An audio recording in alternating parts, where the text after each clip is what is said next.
अरबी समुद्रात तयार झालेल्या चक्रीवादळामुळे वातावरणात मोठा बदल झालाय।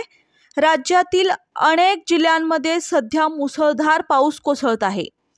मराठवाडा आणि विदर्भाला पावसाने अक्षरशः झोडपून काढलाय।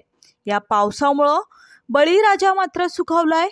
पुढील 3 ते 4 दिवस राज्यात पावसाची अशी स्थिती कायम राहणार असल्याचा अंदाज भारतीय हवामान विभागाने व्यक्त केलाय। हवामान विभागाने दिलेल्या माहितीनुसार बंगालच्या उपसागरात तयार झालेल्या कमी दाबाच्या पट्ट्यामुळे विदर्भातील नागपूर, यवतमाळ, चंद्रपूर, वाशिम, भंडारा आणि यवतमाळ जिल्ह्यात तुफान पावसाची शक्यता आहे। यामुळे या जिल्ह्यांना रेड अलर्ट जारी करण्यात आलाय। विदर्भासह मराठवाड्यात तुरळक ठिकाणी जोरदार पावसाचा ऑरेंज अलर्ट देण्यात आलाय।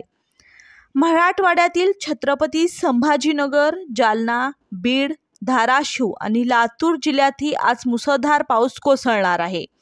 यामुळे या जिल्ह्यांना पावसाचा येलो अलर्ट देण्यात आलाय। तर उत्तर महाराष्ट्रातील धुळे, जळगाव, नाशिक, अहमदनगर जिल्ह्याला देखील पावसाचा येलो अलर्ट जारी करण्यात आलाय।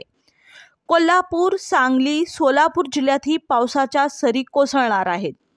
रायगड, रत्नागिरी, पुणे, सातारा या जिल्ह्यांना पावसाचा येलो अलर्ट देण्यात आलाय।